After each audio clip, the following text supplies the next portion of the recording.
அனைவருக்கும் காலை வணக்கம். இன்றைக்கி நம்ம கத்திரி விதை கொஞ்சம், அவரை விதை, அப்படியே பீன்ஸ் விதை, காஸ்மோஸ், ஜினியா, தக்காளி, வெண்டைக்காய், கேப்சிகம், காஞ்ச மிளகாய் எல்லாமே நம்ம இன்றைக்கி விதை நடவு செஞ்சிட்ருக்கோம். ஏற்கனவே போட்டிருந்தோம், அதில் கொஞ்சம் அவரை விதை நடவு செஞ்சு மறுபடியும் இப்போ போடலான்னு சொல்லி போட்டுட்ருக்கேன். நான் இந்த புல்லெல்லாம் கொஞ்சம் டைம் இல்லை, விதை மட்டும் நடவு செஞ்சிடலாம். 2 பீன்ஸ் விதையும் 2 அவரை விதையும் நடலான்னு இருக்கேன். ஏற்கனவே நட்டு வச்சுருந்தேன், இன்னும் எதுவும் தளிர் வரல. சரி, மறுபடியும் பண்ணலான்னு வந்திருக்கேன் விதை.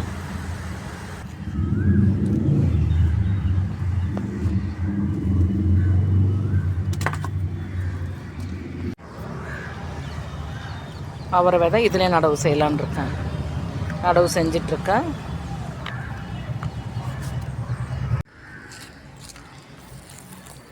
ஜினியா விதை போட்டு முடிச்சிட்டேன். அப்படியே இது காஸ்மோஸ் விதை, இதையும் போட்டுடலாம்.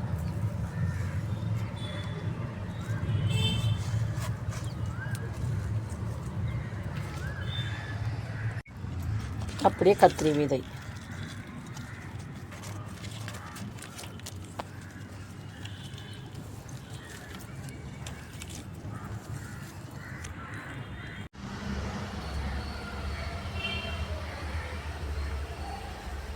இது ஆஸ்டர் மாதிரி தான் மாடல். ஆனால் வந்து இது பேர் எனக்கு கரெக்டாக தெரியல. கண்டிப்பாக நான் அந்த பேர் தெரிஞ்சுட்டு உங்களுக்கு நான் போடுறேன். நான்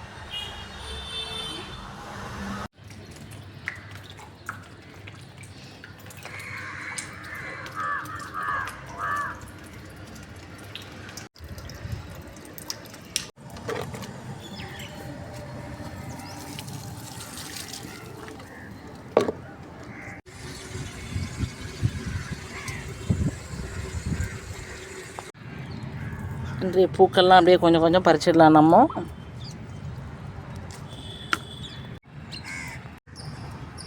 காலை வேலையில் தேனீக்கள் எந்த அளவுக்கு அப்படி உற்சாகமாக விளையாடுறாங்க பாருங்கள். நம்ம செடிங்களில் பூசணி செடியா புடலா செடியான்னு தெரியல, பீர்க்கங்காவானும் தெரியல.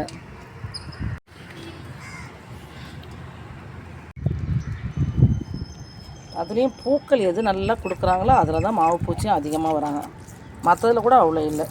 அதிலே நாட்டு செம்பருத்தில் ரொம்ப மாவு பூச்சி, ஹைப்ரிட்டில் அவ்வளோ இல்லை. சும்மா அப்படியே எல்லாத்துலேயும் கொஞ்சம் தெளித்து விட்டுட்டு அப்படியே வருவோம். பூச்சி பக்கத்தில் இருந்தாலும் சரி இல்லாட்டியும் சரி, நம்ம சரி அடிக்கும்போதே நம்ம எல்லா செடிகளும் அடிச்சிட்டோம்னா அந்த செடியில் இருக்க பூச்சியை மற்ற செடிகளை தொந்தரவு பண்ணாது. காலை வேலையாக நான் வந்துட்டேன். ஞாயிற்றுக்கிழமை அதுவும் அந்த பூச்சி மருந்தெல்லாம் அடிச்சுட்டு கொஞ்சம் உரங்கள்லாம் கொடுத்துட்டு நம்ம மாடி தோட்டில் இருக்க பூக்கள்லாம் கொஞ்சம் பறிச்சுட்டு போயிடலான்னு வந்திருக்கேன். பூக்கள்லாம் எப்படி விட்டுருக்காங்க பாருங்கள். இது பீர்க்கங்காவா பூசணியான்னு தெரியல. பூக்கள் நல்லா விட்டுட்ருக்காங்க. காய் தான் எப்படி கொடுப்பாங்கன்னு தெரியல.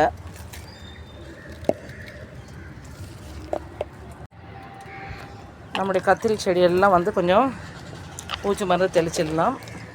ஏன்னா பக்கத்தில் இருக்குது. நம்மளது ஒரு 10 கத்திரி செடிக்கு மேலே இருக்குது. ஆனால் எல்லாமே செம்பருத்தி செடி பக்கத்தில் வச்சுருக்கேன் நான். அவங்களையும் பாதிக்காமல் நம்ம முன்னெச்சரிக்கை ஏற்பாடாக பண்ணிடலாம்.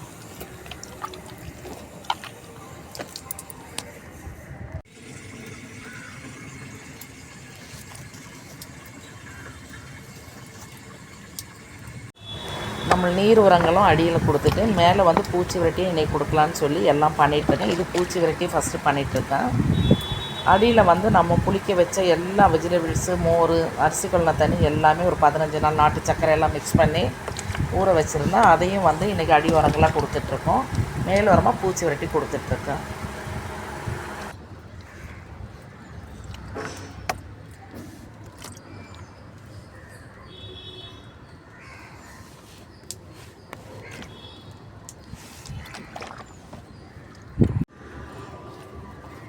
இன்றைக்கி நம்ம எல்லா செடிகளுக்கும் பூச்சி விரட்டி கொடுத்துட்ருக்கோம். ஃபுல்லாக வந்து மாவு பூச்சி எவ்வளோ பண்ணாலும் போக மாட்டேன்னுது. என்னன்னு தெரியல. எவ்வளோ ட்ரை பண்ணுறேன், ஆனால் வந்து அப்படியே வந்துகிட்டே இருக்குது. கொத்து கொத்தாக மாவு பூச்சி வந்துகிட்டே தான் இருக்குது.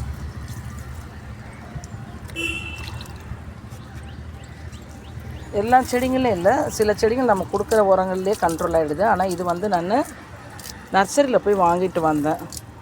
சொல்லியே வாங்கிட்டு வந்தேன், மாவு பூச்சி போகவே மாட்டேனுதுன்னு சொல்லி. ஆனால் நீம் ஆயில் ஸ்ப்ரே மாதிரி தான் ஸ்மெல் வருது. பார்க்கலாம் இது எப்படி கண்ட்ரோல் ஆகுறாங்கன்னு பார்க்கலாம். நம்ம